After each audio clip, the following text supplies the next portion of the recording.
check out ESPN Film's newly released 30 for 30 podcast. From the producers of our award-winning documentary series, this is an amazing collection of sports stories you need to hear to believe. Speaking of amazing, Delta Airlines and the Fly Delta app make your travel experience amazingly easy with real-time bag tracking, e-boarding, and passport scanning during check-in. And don't forget to download 30 for 30 podcast to fill your flight with stories that will keep you coming back for more. This is the Stephen A. Smith Show podcast.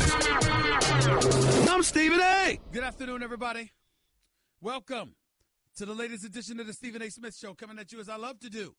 Every weekday over the airways of ESPN Radio. That's 710 ESPN LA. That's 98.7 FM New York City. And, of course, nationwide over the airways of ESPN Radio. Sirius XM, Channel 80. Number to call up, as always, is 866-729-ESPN. That's 866-729-3776. Jam-packed show coming your way today. Seth the Valve of the Cleveland Browns, tight end, who happens to be white, taking a knee with an abundance of other black players.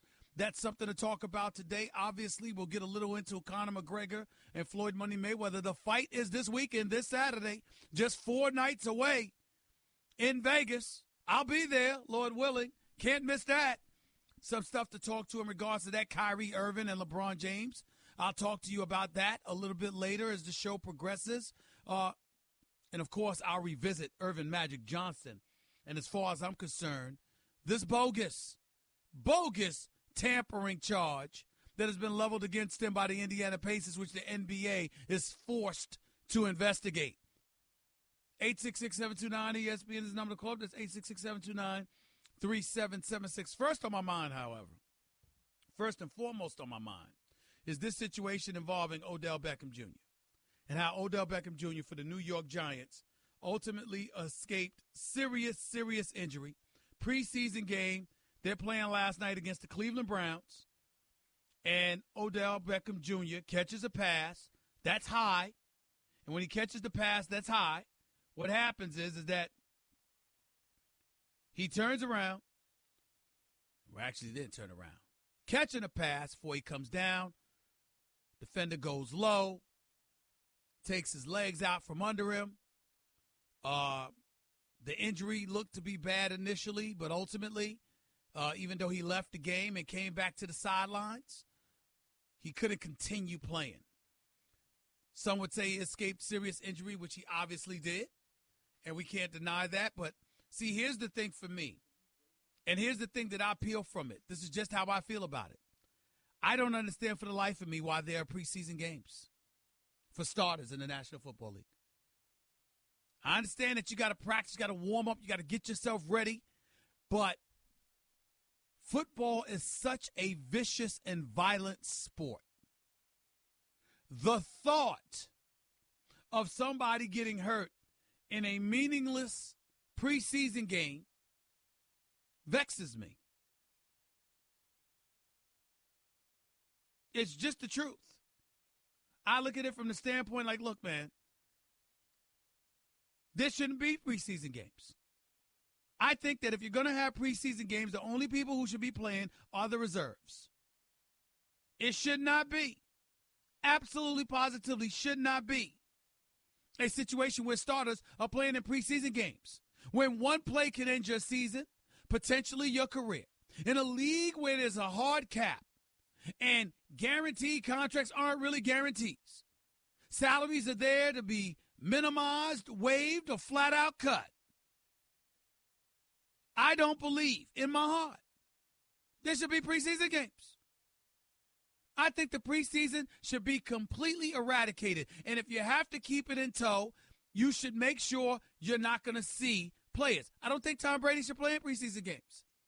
I don't think Aaron Rodgers should play in preseason games. I don't think Drew Brees or Big Ben Roethlisberger should play in preseason games. I think everybody should be doing what Cam is doing right now.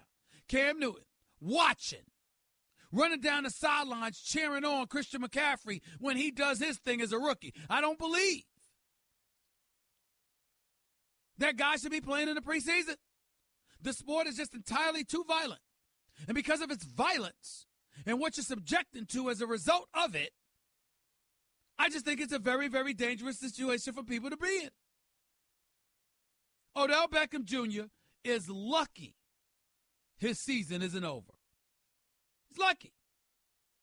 Giants lost 10-6 to the Cleveland Browns. Cleveland Browns winning the preseason game. We all know it's meaningless. Okay? But my thing is, he's very, very lucky. Everybody exhaled when it was learned that Odell Beckham Jr. would survive and would not be out for the season. It was a very scary moment. And you got guys like Damon Harrison and Landon Collins ticked off beyond measure at the Cleveland Browns. You talking about Brian Bodie Calhoun? This is the kind of stuff that they're worried about. They're saying, what you doing? Like Harrison said in a string of his tweets, you don't boo somebody when they get hurt. Not cool. Cleveland fans, not cool at all. I know you guys were excited about winning, but damn. I know y'all came to see him, so come down to New Jersey if it's that serious. You just don't boo an injured player. Congrats on the win. But Landon Collins was even more livid at Bodie Calhoun's low hit and had no problem explaining why. Listen to what he said, quote, I cannot have a teammate next to me playing that way. I cannot condone it. It's not something I seek. He had all the opportunity in the world to make a different play. The play wasn't a penalty, but it's something everybody knows you don't do. He had about 30 seconds to make a play on the ball in the air. He could have made a play on the ball, could have hit him high, but he chose a different route. I cannot respect it. Now, the NFL was quick to say that Bodie Calhoun's hit was legal, despite how dangerous it looked. But that's because the NFL cares about avoiding concussions. And if guys get their knees and their legs and their ankles shattered, that ain't the NFL's problem. Next man up. But I don't understand how anybody can feel that way about it. I'm going to repeat, I don't believe there should be preseason games, especially for the starters at the very least. 866-729-ESPN is the number to call up. That's 866-729-3776. I told you about the player for the Cleveland Browns, DeVal, that kneeled for the national anthem. I mentioned him at the start of the show. He's white. Happens to be married to a black woman. His name is Seth DeValve. Browns tight end. Becomes first white NFL player to kneel during the national anthem. He said that eventually, in the very near future, he's going to have children that don't necessarily look like him. He's black. He's white. His wife is black. And so he took the position that he took. Kudos to him. Being a conscientious observer. Can do nothing but have appreciation for that. Here's the flip side. A guy like Charles Barkley had something else to say. He talked about folks complaining and going off and what have we resolved? What has been accomplished? And you got people in an uproar at Sir Charles because how dare him say such a thing?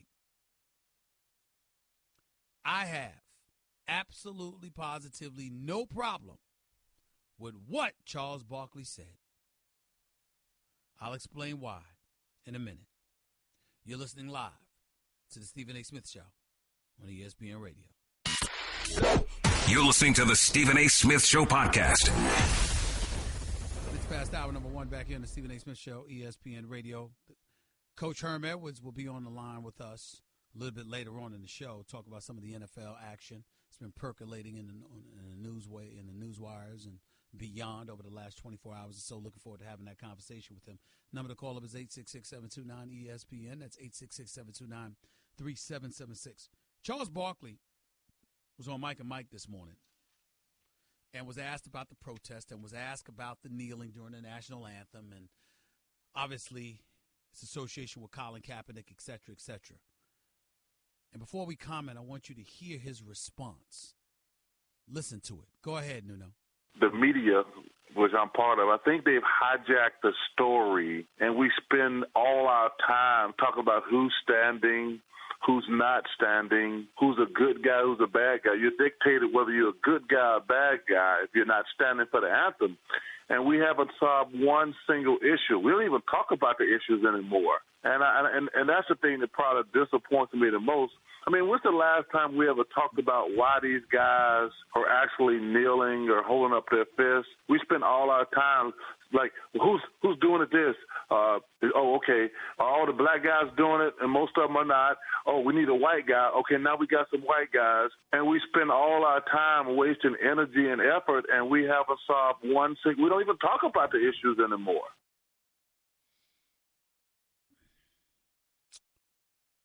He kind of has a point, if we're being totally honest. Now, look, here's some of the things that we really, really have to understand. First of all, Charles Barkley is no authority on these issues. He's no expert.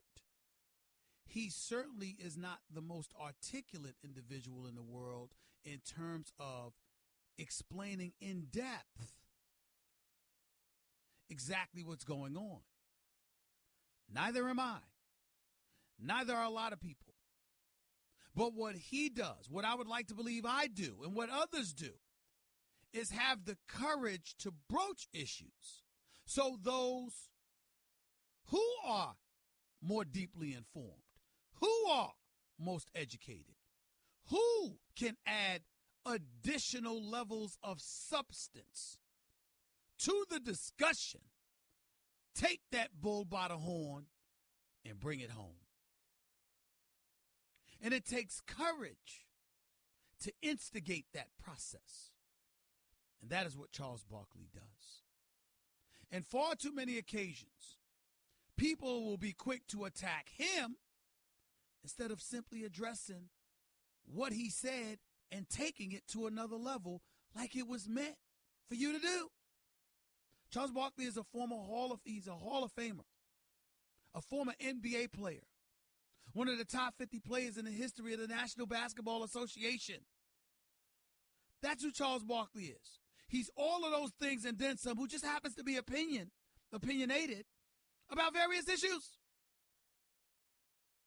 And on far too many occasions, whether it's him, it's me, or somebody else that happen to be African Americans, it's too many people willing to attack the individual instead of simply addressing what they said and elaborating extensively on the subject at hand, as you may be more equipped to do than Charles Barkley, myself, or various others. Charles Barkley's right. When's the last time we really touched on Colin Kaepernick and what his agenda was? Addressing racial inequality and prejudice and bigotry and police brutality. When's the last time we really talked about that instead of talking about he's out of a job? Instead of talking about players are kneeling and more of them are going to kneel. Instead of talking about, oh, white players are kneeling too. We talk about all of these things, but we haven't been talking about why Colin Kaepernick felt the real need to do what he did. And that's why Charles Barkley's not wrong. And in the process, what he's done, and has made a lot of people uncomfortable, particularly in the black community. It's made a lot of people uncomfortable. Because he revealed somewhat of a little dirty secret. And that is as legitimate and fierceful and valid as our complaints are.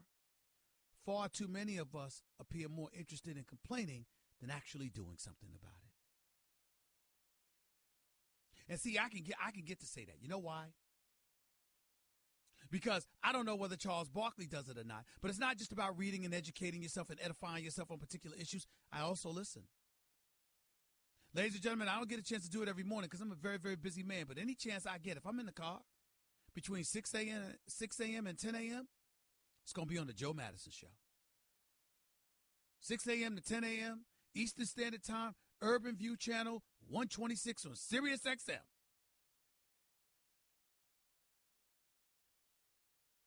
Because the man is an historian who religiously asks his listeners time and time and time again, we hear you complaining. What are you going to do about it? He asks the question every day. Every day.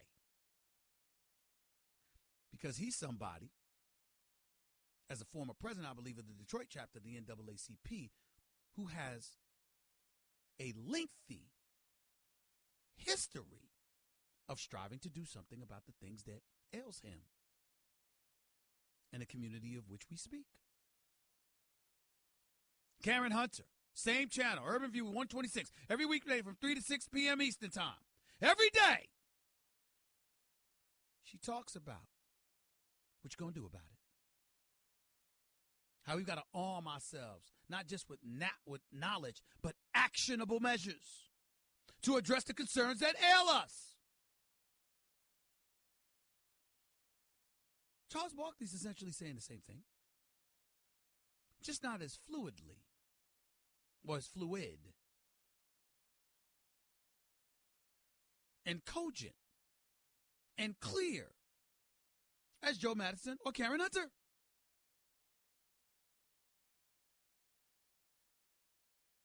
These things are important.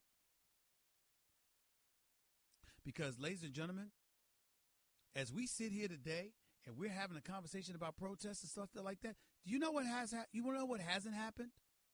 Colin Kaepernick hasn't been hired. Peaceful demonstration, peaceful protest, didn't inhibit anybody's ability to watch the game or come to the game or anything like that. Colin Kaepernick's without a job. Doesn't have a job. Not one of the 32 starting jobs, not one of the 32 backup jobs. Of those 64 jobs alone, he's qualified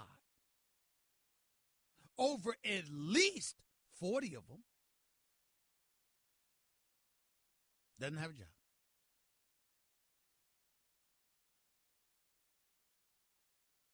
So we see Seth the Valve, and we appreciate him being a conscientious observer. We see Malcolm Jenkins, Michael Bennett, Richard Sherman has spoken out about things. The list goes on and on. All admirable, all right, all righteous. But what Charles Barkley was talking about is where are the results? And I got news for you, ladies and gentlemen. Especially in this day and age, that's a pretty damn legitimate question. And you know why it's important? Because anybody can complain all day long till the cows come home, thereby providing a crutch for youngsters on a come up to lean on to justify not going for it, not putting in your due diligence, to justify the defeatist attitude that sifts through their veins like a virus. Except there's a problem. As bad as times are from time to time in this day and age, there was actually a time where it was much, much worse, where it was incredibly overt. And ancestors, not just of African American descent, but other minority groups in this country as well, found a way to persevere, to continue to move forward, and ultimately overcome and conquer the kind of hard times we can't even imagine. And if they did it, what's our excuse not to? We're not saying that enough. And that's where the real problem lies. And you know why we're not saying it as much? Because we're not accomplishing the results we seek. We're just talking. That's what Barkley was saying. And I agree with him. Albeit I wish he could be a bit more sensitive when he says it sometimes. So people understood his sensitivities, but he ain't wrong. Let's not act like he is. 866-729-ESPN. That's 866-729-3776. Your phone call's up next, right here with the Stephen A. Smith Show, ESPN Radio.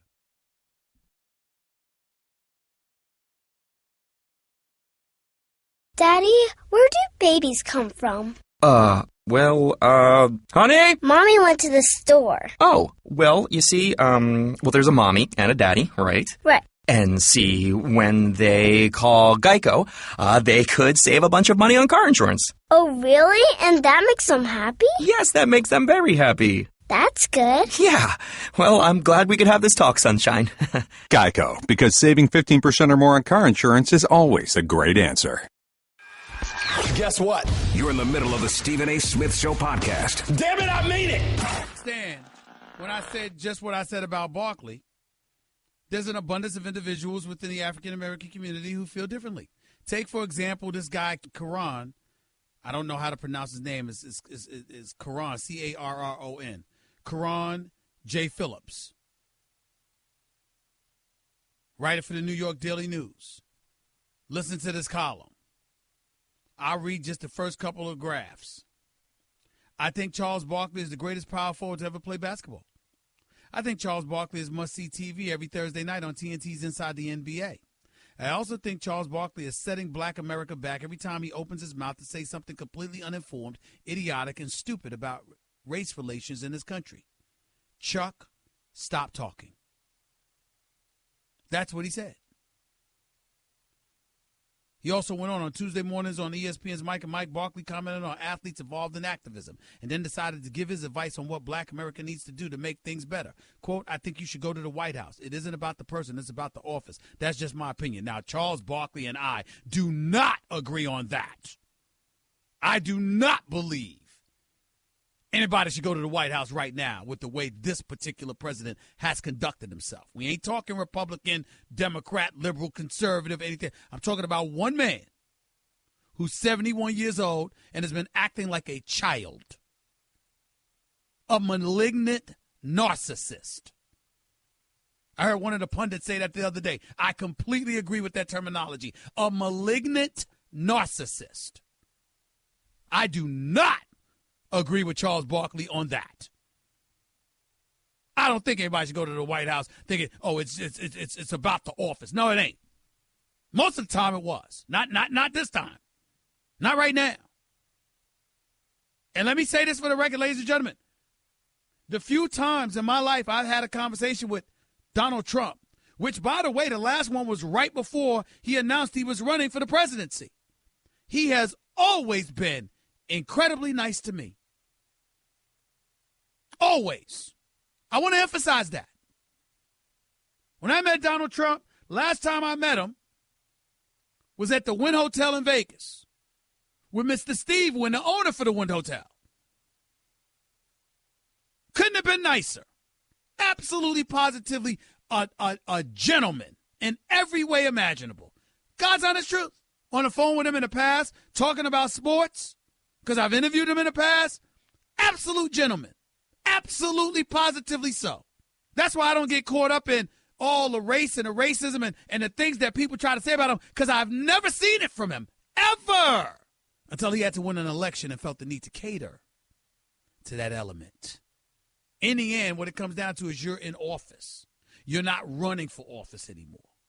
And the presidency demands a certain level of decorum. And that's the reason I don't agree with Mr. Robert Kraft, who I not only respect and know and have conversed with from time to time, but who I revere. I'm sorry for those that will get turned off about it. I want to state for the record, I revere Mr. Kraft. I love the man. I love his leadership. I love how he is. And I respect the hell out of him. And he's a kind man. I talk to him. I know this. But I respectfully disagree with him giving the President of the United States a championship ring. Because I don't think this president deserves it. Now, he has been a friend of Mr. Kraft on a very personal level, who has been there for Mr. Kraft, and that can't be ignored. But the reason why I say that is because the President of the United States represents us all. And I believe that the job of a president is to be a diplomat and a statesman first. Because you're responsible for the imagery of a nation. And how you conduct yourself and how you carry yourself and how you articulate yourself matters. And what I've seen from this president is not indicative of the kind of things Mr. Kraft would celebrate. Because I revere this man and I know him personally. And I'm telling you, he's a good man. And he don't subscribe to the nonsense we've seen. And if his friend, who happens to be the president, ever came to the Patriots conducting himself that way, Mr. Kraft would never tolerate it. Y'all keep getting caught up in Bill Belichick and Bill Belichick this and Bill Belichick that and Bill Belichick don't play and Bill Belichick's not going to accomplish this, that, or the third. Oh, no, it's Mr. Kraft. He's the one that cuts Bill Belichick's check. Belichick cashes it. He's the one that meets with players individually and establishes a standard that will not be compromised. He is the one that does that, not Bill Belichick. Bill Belichick enforces his standards. It ain't the other way around. I'm telling you what I know. I know Mr. Kraft. I know members of the Patriots, past and present. I know what they say about this man. I know how they feel about this man. And what he stands for is not consistent with the behavior of the POTUS. That's why I disagree with Charles Barkley on that point. I don't think anybody should be going to the White House to see the president right now or to celebrate anything with the president right now. Not until he learns how to act. But outside of that, what Karan J. Phillips said, I only respectfully disagree because what did Barkley really say? Saying we got to stand up and be about the business of the mission and what we're trying to accomplish, not just going off about stuff. And I think it's up to educated and accomplished individuals like Mr. Phillips and others to take it to a deeper level as opposed to just lamenting the fact that somebody who may not be as informed as they are simply opened their mouth because they were asked a question. But that's just me. You're listening to the Stephen A. Smith Show podcast. To the phones we go. Back here on the Stephen A. Smith Show. ESPN Radio, 866-729-ESPN. Let's go to Jake in Cali. You're live with Stephen A. What's up, Jake? Good afternoon. Good morning. What's up? Hey, what's going on, Stephen A.? How you doing today, man? I'm all right, man. Thank you for calling. Talk to me. All right. I don't, and Stephen A., I respect your opinion, man, so I don't want to start it off. I wanted to call about Odell Beckham, but I just wanted to say with all due respect when I say it, I don't want to say I don't like when you apologize, but I feel like there's nothing you go say that's not going to offend somebody.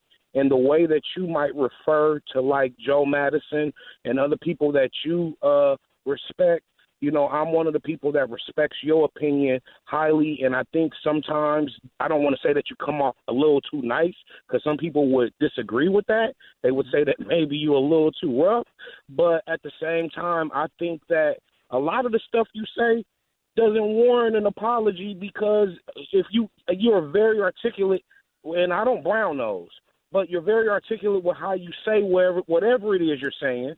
And there's times when I want to be the first to say when you said something about Kaepernick not voting, I was highly upset with you. And then later on you explained that it wasn't the fact that it was the way he said it. So I think sometimes we get in an uproar and we want to jump down people's throat about what they're saying and not sticking to what the point is. But, you know, when you explain yourself, you said it straight, and it hasn't been too much that I can't say I don't agree with you on. Well, let me say this, Jay. I get where you're coming from, and I appreciate that. I really do. But what I want to say is this.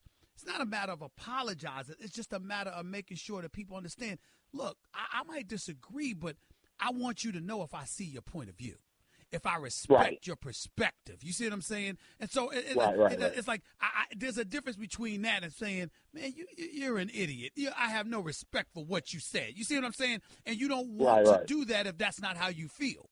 In other words, I can disagree with you, but feel like, damn, that's a valid point he's making. I disagree, but I see where he's coming from. So let me make sure they know I respect where they're coming from. I'm just not vibing with that particular opinion. And that's what I'm trying to do a lot of times. And I think it's important to do that when necessary. Well, it's sad that because we're African American, if someone African American says something, we get labels if we don't totally agree. Sort of like with the Kaepernick thing, I've called you about it before, and it's like we get certain labels put on us. Labels from our own, by the way. Labels from our own.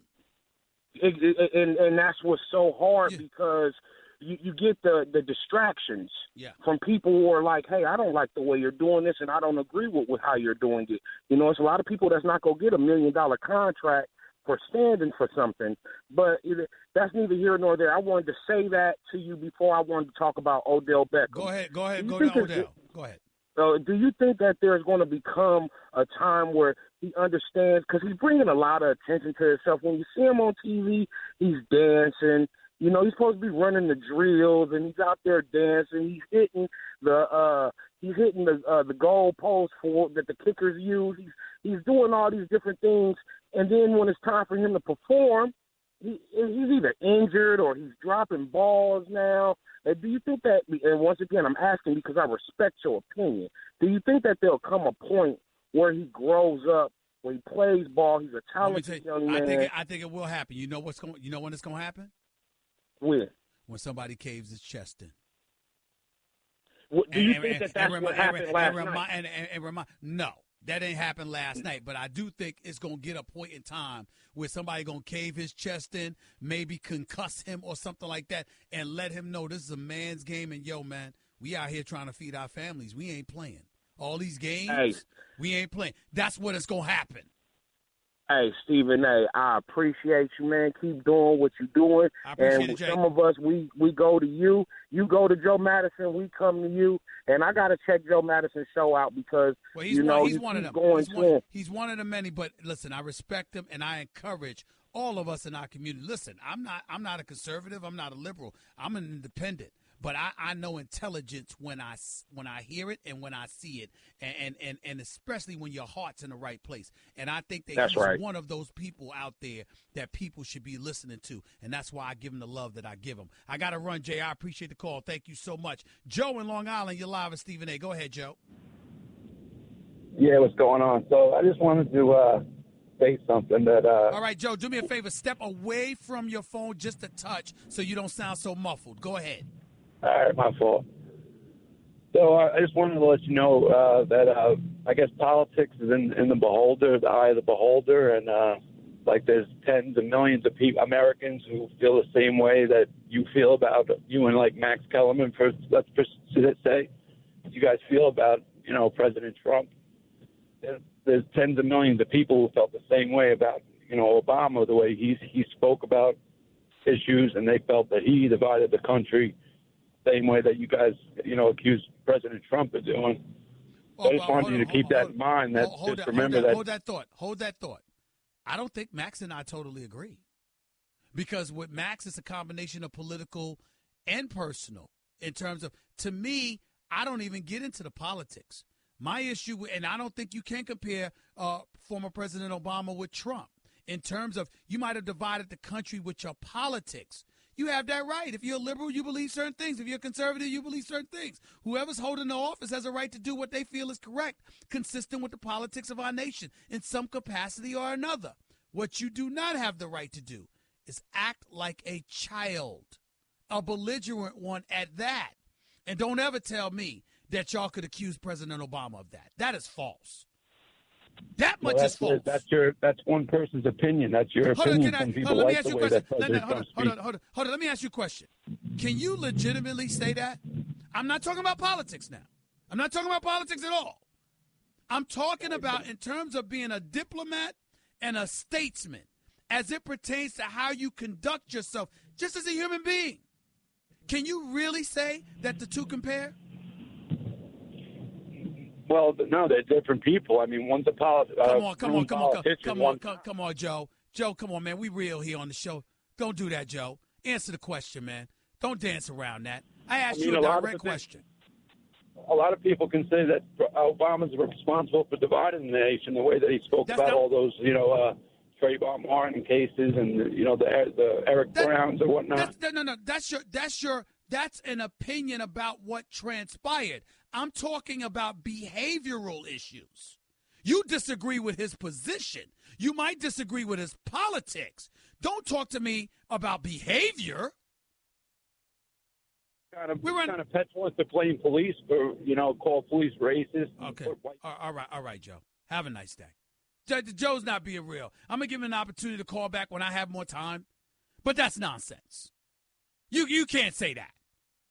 You disagreeing with one's position or politics is entirely different than talking about their behavior. The two don't even compare. Hour number 2 up next. That's just a sample of what you'll hear on the Stephen A. Smith Show. Weekdays at 1 p.m. Eastern on Sirius XM Channel 80 and the ESPN app. Check out ESPN Films' newly released 30 for 30 podcasts. From the producers of our award-winning documentary series, this is an amazing collection of sports stories you need to hear to believe. Speaking of amazing, Delta Airlines and the Fly Delta app make your travel experience amazingly easy with real-time bag tracking, e-boarding, and passport scanning during check-in. And don't forget to download 30 for 30 podcasts to fill your flight with stories that will keep you coming back for more.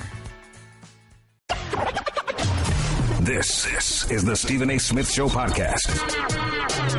I'm Stephen A. 2 of the Stephen A. Smith Show here with you for the next hour over the airways of ESPN Radio, Sirius XM Channel 80. Number to call up, as always, is 866-729-ESPN. That's 866-729-3776. Lots of stuff to get into as this show progresses today. Somehow, some way, we got people out there trying to make a big deal about the Cowboys and some backup. What is it, Cody Ross? Whatever the hell his name is. He's going to beat out Kellen Moore. Stop the presses. Stop the presses. The Dallas Cowboys are going to have a backup quarterback. Stop the damn presses.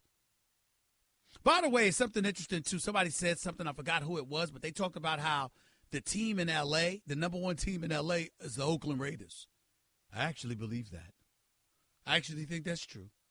As I sit here in the City of Angels this week, I got to confess, that's actually true. You might think about the Chargers or the Rams, not to that degree. But by the way, I don't know if you noticed, if you heard what happened with the Rams. Former St. Louis Rams coach, because they're not the Los Angeles Rams, Mike Martz, was asked if he believed new head coach Sean McVay can make a difference for Jared Goff. Listen to what Mike Martz said. Listen to his answer. Take it away, Nuno. I understand the tone of it, and I kind of feel that way, but I wouldn't express it like that. That's somebody putting words in my mouth. I just don't appreciate that at all. But I do feel like I don't understand why, but I don't know Coach McVay. I don't know how good he is or his knowledge, what would prepare him for that situation. I really don't know. Obviously, the Rams do. I guess it's Mart's backtracking to some degree. I don't know. But essentially he was talking about and alluding to McVay needing to be buddy-buddy with Jared Goff, I guess, because he's so young. He basically backtracked to some degree. And we'll just leave it at that. But it said here, reading from an ESPN.com news service, former NFL coach Mike Martz denied making the harshest of comments attributed to him in an upcoming book about whether rookie coach Sean McVay is capable of having an impact on second-year Rams quarterback Jared Goff. In the book Blitzed, Why NFL Teams Gamble on Starting Rookie Quarterbacks, due out in September, Martz was asked whether McVay can make a difference with Goff. Goff appeared in 7 games last season under veteran coach Jeff Fisher. An excerpt was obtained by ESPN. Quote, what is he, a couple of months older than Jared? They hired a buddy for Jared, Martz was quoted as saying in the book. The NFL has nothing to do with being the friend or the buddy of the quarterback. You've got to coach them and work them hard with respect. But buddy, and this guy is a quarterback expert, an offensive expert, wait a minute while I puke. Now, obviously, Martz is quoted as saying he said it's not accurate. He said he would never say something like that. Like he's quoted in the book, but he's quoted in the damn book. So there's what you have. In the end, here's what it comes down to. We need to see something from Jared Goff. Or the Los Angeles Rams ain't going to be too much. And maybe that's one of the reasons why, even though they're after Aaron Donald and hell-bent on trying to sign him, maybe that's why at times it doesn't appear to be a priority, because guess why? If the team's going to stink anyway, why spend the money? It's probably how they're thinking. It wouldn't be the first time a businessman thought that way. 866-729-ESPN. That's 866-729-3776. I'm also going to talk about Mayweather and Conor McGregor, because I got to tell you something. I hope the fight's interesting. I think that Floyd's going to destroy him, pick him apart. I don't see how he's going to hit Floyd. But I do believe he has a puncher's chance. I think any puncher has a puncher's chance. And I want to repeat and reiterate what I said before. If this man beats Floyd Money Mayweather, it will be the biggest upset in the history of boxing. You cannot be an undisputed or undefeated champion and universally recognized as one of the best ever and then get beat by somebody who's never boxed before in their life in the ring. Can't do it. Can't do it. So Floyd can act like he doesn't care all he wants and that, he's dismissive of it, but that cannot be allowed. That cannot happen. It would be devastating for the sport of boxing if Floyd Money Mayweather were to lose this fight to Conor McGregor. And Rocky Marciano Jr., the son of the late, great Rocky Marciano, said Floyd Money Mayweather's 49-0 record, it should be just that. It shouldn't be considered 50-0 if he beat Conor McGregor. Now, Max Kellerman, being the boxing aficionado, the boxing historian that he is, talked about Marciano and others who fought subpar fighters who weren't even on their level. And if you're sanctioned by the governing body in boxing, whether it's the Nevada State Athletic Commission or anybody else, it should count. I'm with Rocky Marciano Jr. on this. I don't think it should count towards 50-0. Conor McGregor has never fought as a boxer in his life. And I think if you're Floyd and you get into the ring and you destroy Conor McGregor, it should not count as 50-0. It just shouldn't.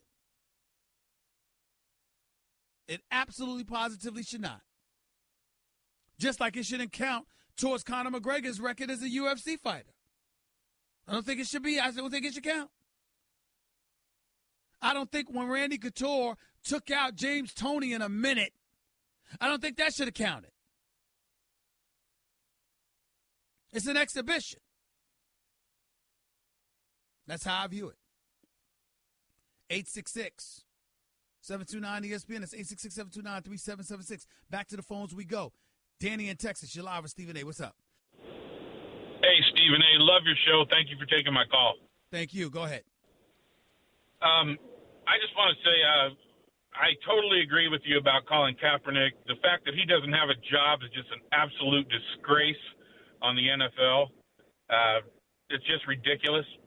Secondly, I totally agree with Charles Barkley about the fact that the kneeling for the national anthem is no longer, if you ask people why that person is kneeling, most of them can't even tell you why he's kneeling. All they will talk about is the fact that he is disrespecting the flag. So that the kneeling itself is no longer working. And trust me, I'm a disabled veteran.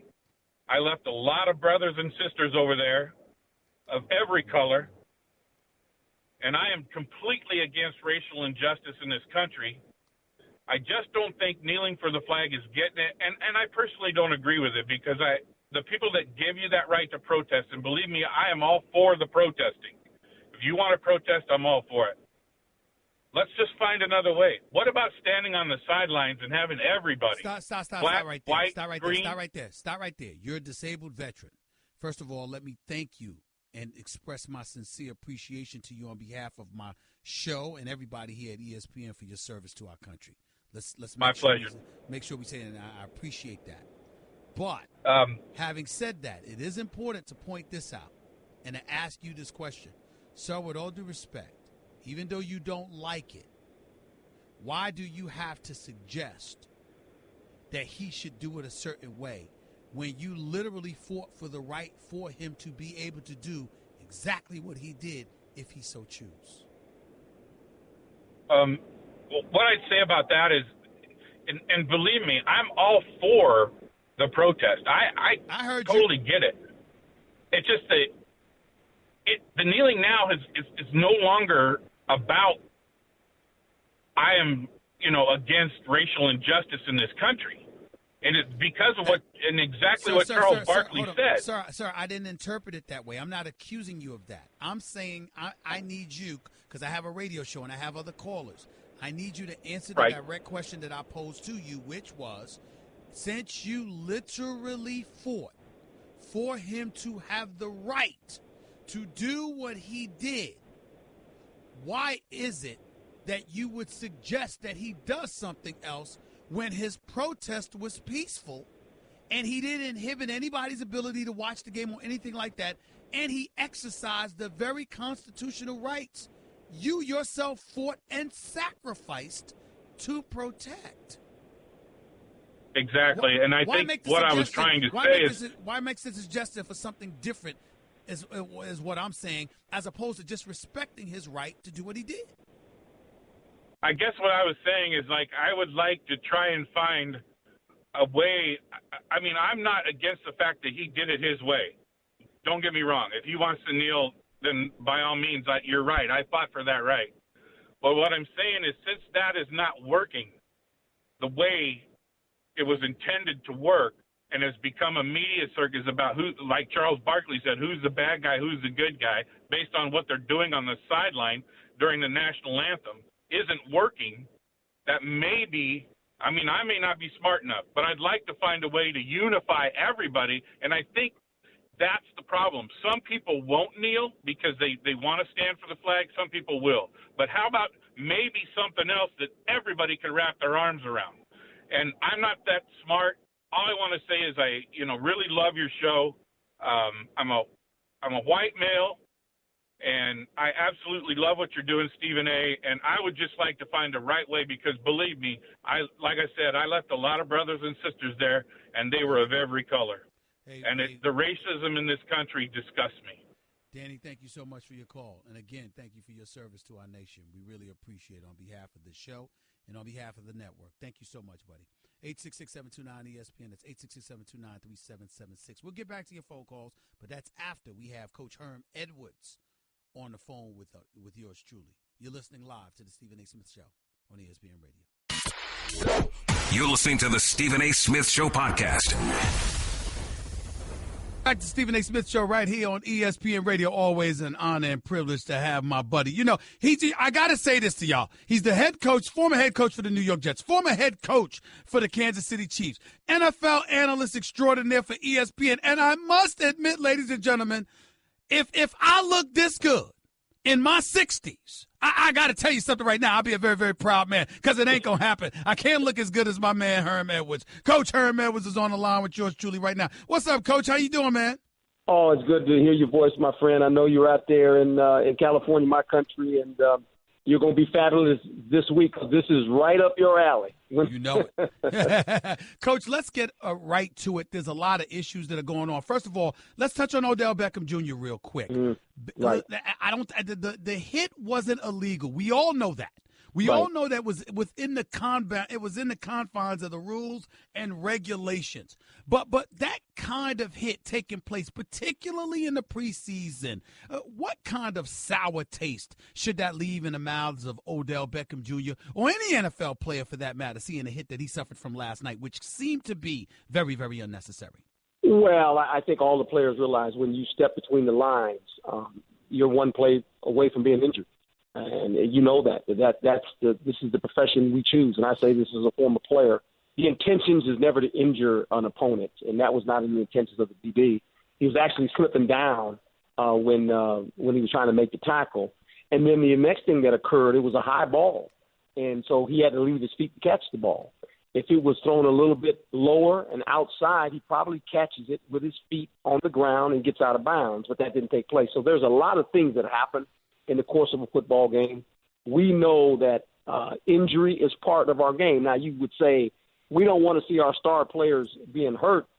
To be quite frank, I don't want to see any player getting hurt. They're all important. Coach Herman is right here with Stephen A. on ESPN Radio. Coach, the flip side to all of that is that sometimes I look at the NFL and I say to them they should be ashamed of themselves because obviously they encourage you to hit low. We know what the priority is, avoiding the concussion issue, which has stained this league probably forever because of so many things that transpired in years past. But I personally speaking, Coach, I'm like this. You're going to have a whole bunch of NFL players walking around crippled for crying out loud when all is said and done if the NFL keeps it up. Just like you can force individuals to try and avoid shots to the head, to me, how come you can't encourage and enforce hitting individuals above the knees? Anything from the below the chin to the knees. How come that's so difficult to enforce, Coach? Well, it's hard to enforce this reason, Stephen A., is that the strike point where you basically how you teach tackling, it's above the knees to the bottom of your breastplate. That's your aiming spot. That's where you would like to go. But the problem is, in a game like football, bodies are moving at tremendous speeds. And all of a sudden, if you change the angle all of a sudden when a guy's about to hit you, and he has to make this decision within about 1.5 seconds. And if you change anywhere your body position, the blow is different. Mm-hmm. So it's not like the defender is purposely going for the legs. But remember, on defense, your number one job, once the guy has the ball, is jar the ball away from the guy that has it and tackle him. That's your job. Herm Edwards right here with Stephen A. on ESPN Radio. Let's transition to a couple of other issues, Coach. We've got the Denver Broncos naming Trevor Siemian their quarterback. Any problem with that in your mind whatsoever? No, and I don't think it was competition, to be quite honest. I mean, Trevor Siemian is more suited right now to lead this football team. He's more accurate. He has a really nice grasp of the offense. Here's my problem that when I look at Lynch as well as Osweiler, they're always going to have problems in this sense of being accurate, and they have elongated throws. Why? They're both 6'7". That's a problem. There is really, in our history of the league, there has not been many quarterbacks that have been successful that are 6'7" or taller. That's just a fact. I'm not making it up. You can go back and look at the annals of pro football. Okay. And when you have that elongated release, you can't get the ball out quickly. And the next problem you have is this, is when the pocket shrinks and there's clutter at your feet, because you have a long stride, you have to throw with your arm. So now the accuracy is a part of it gets affected by that. And when you watch these guys play, they have the same problem.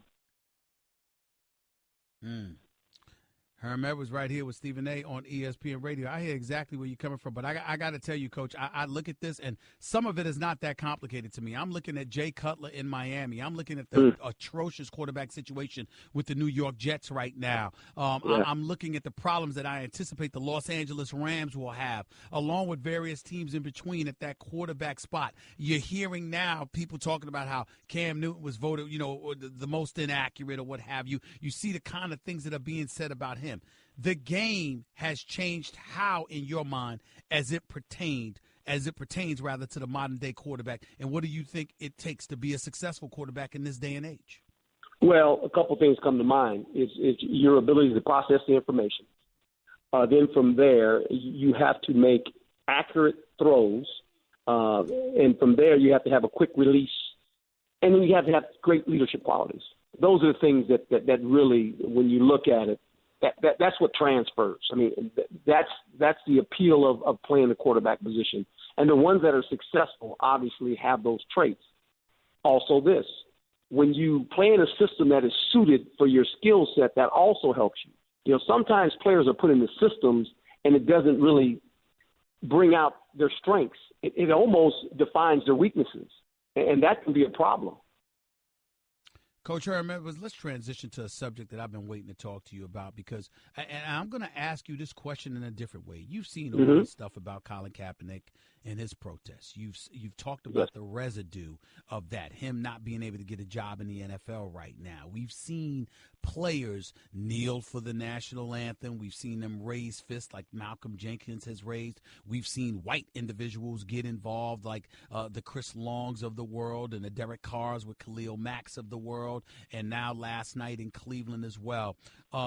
First things first, Coach, as a guy, experienced, age-old veteran, player, coach, now a commentator, obviously of African-American descent, are you tired of this issue right now, particularly as it pertains to the NFL? Well, it's a social issue, and I think if you're a football fan, you kind of scratch your head because you'd like for sports to not be involved in social issues because it's almost our way of getting away from things, right? No matter what our problems are in life, whether we have our own personal problems, social issues, whatever it may be, once you walk into a stadium or you turn the television on to watch a sporting event, that's your 3 hours or whatever it takes to be played of just, I'm getting away from everything. I'm in a different world right now. But athletes have the power to bring things to light. And I think sometimes we put them in a position where we just want them to be athletes. Well, they're not just athletes. That's their occupation. Their fathers, their husbands, their citizens in the community. And I think what the NFL has done at this point, they've looked at this situation that's happening in our country where there's some social unrest, and they're saying this, we need to look at this as Americans. Is this how we want to look as a country? And I think with that being said, if you're a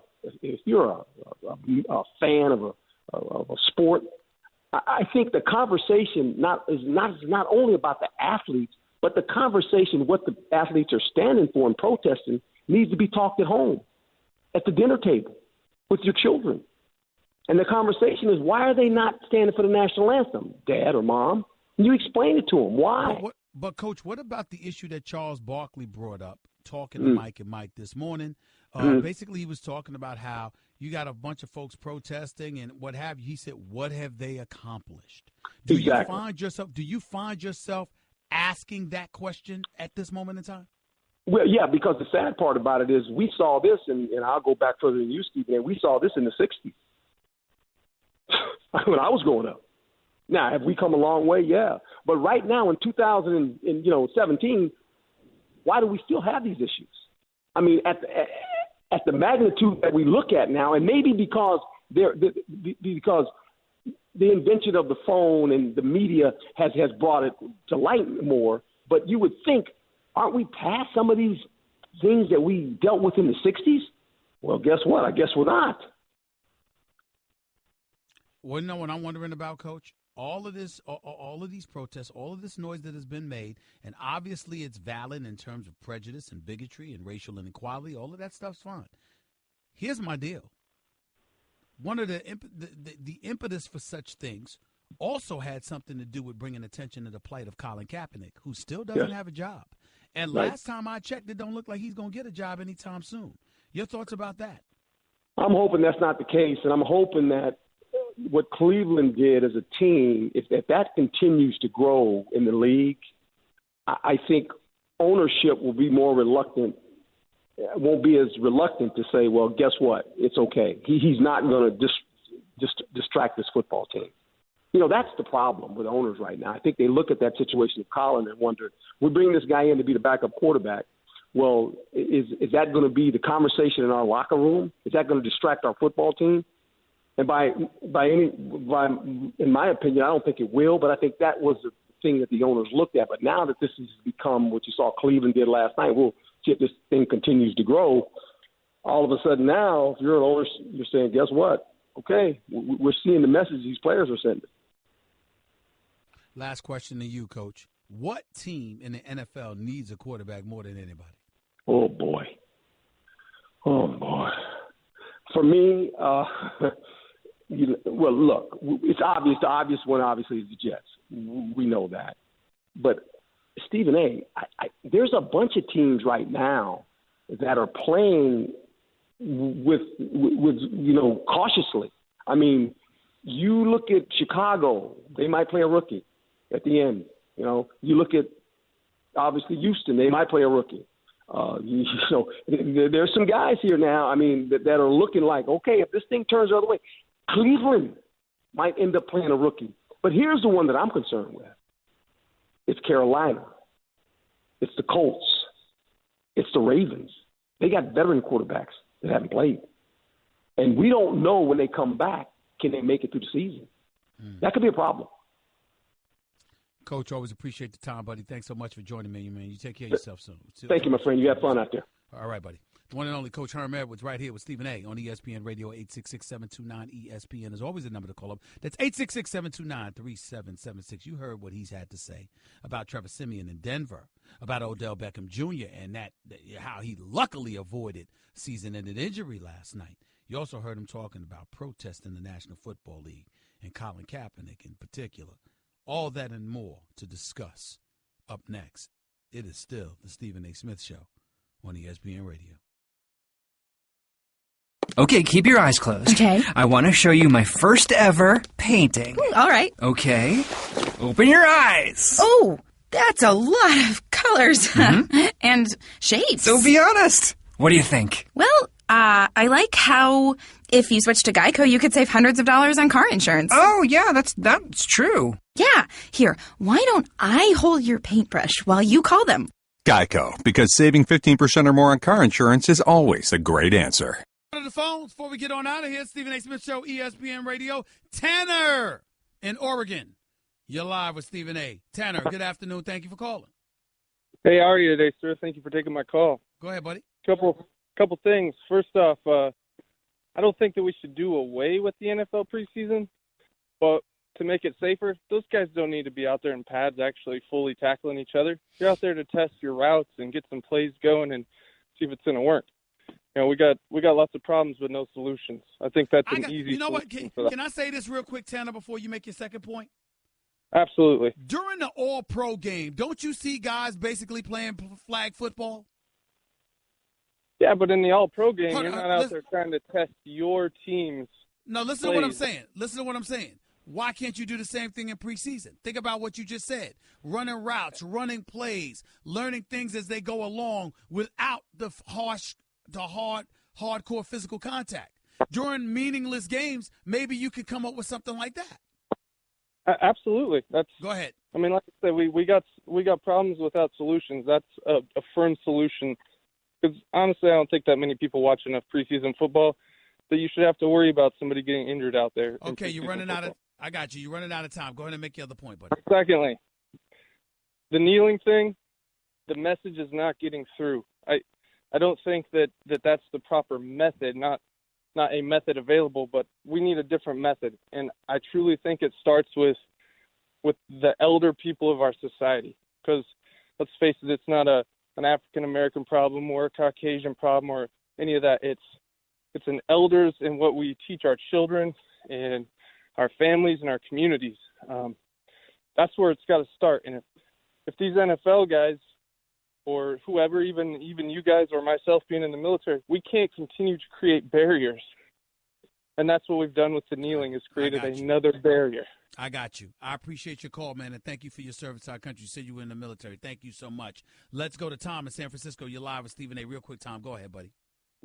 Yeah, Stephen A. I think a lot of people, they don't know. I'm homegrown San Francisco, 49er, Giants, Warriors fan, and season ticket holder. This deal with Colin Kaepernick, you know what? This goes deeper, so much deeper. The 49er organization will go back to the 80s when they had the greatest owner in National Football League history, Eddie DeBartolo. And he ran the classiest organization in football. And nobody in those days would have thought of doing this. And the reason why, they had a great bunch of guys. They would have all stuck together and possibly did it a different way. That embarrassed the city of San Francisco, the 49ers, the season ticket holders, How did he embarrass you? Embarrass the organization and fans by doing that. This is not the way to do a protest. Whoa. How did he embarrass you? I understand you disagree with him protesting the national anthem, but how did he embarrass you? How are you as a fan personalizing it? What did he do to you that embarrassed you? I can understand him ticking you off. I can understand you not liking it. But how were you affected to the point where you were embarrassed personally? Oh, he quit. He dropped off. Oh, I'm so surprised. Chris in Oklahoma, you're live with Stephen A. Real quick. Go ahead, Chris. Hey, Steve. I love the show. By the way, I called in to Bomani's show and made this almost exact same point.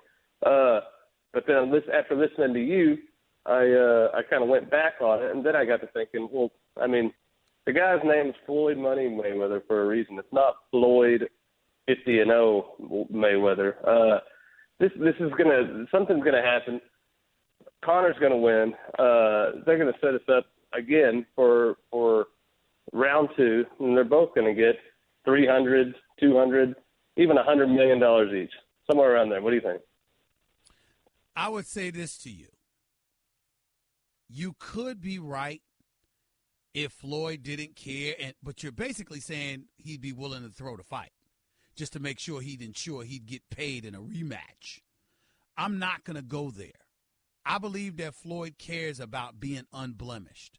I believe making in excess of $800 million and working this hard, this long, all his life.